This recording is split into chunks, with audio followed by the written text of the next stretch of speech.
I'm joined now by political commentator Ralph Schoellhammer. Thanks for joining me, Ralph. Thanks for having me, Neil. Always a great pleasure to be with you. And for me.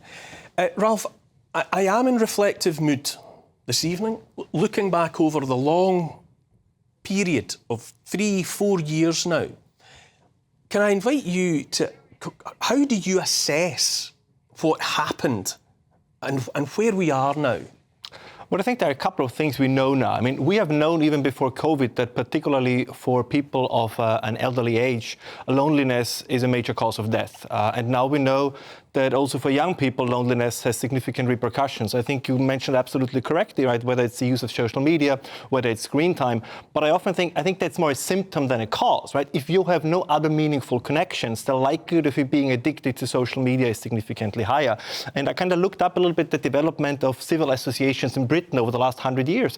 And it's in steep decline. So I think the social media age is just showing us something that was going on beneath the surface for a longer time. And what happened during COVID, and you mentioned it's wonderful in your monologue, what made it so frustrating is apparently there was this sincere belief that children don't need social contact, right? That you particularly at the most important stages of development, 15, 16, puberty, right? The first love, like the first beer in the pub with your friends, like this was taken away from that generation. That is, as some would say, this is not just a crime, this is a mistake, because as you correctly pointed out, you stunt the healthy social development of these young people.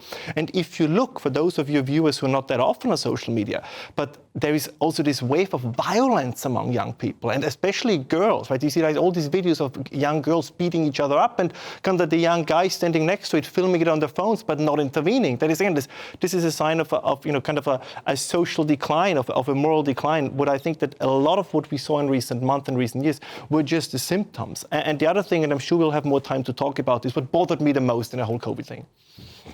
If the government would have said, this is a new situation, we are not entirely sure what we're doing, there will be mistakes, but we invite you, we want you to, let's do this together. But as you said in your monologue, right, what they ultimately did is that they made rules for others that they themselves broke. And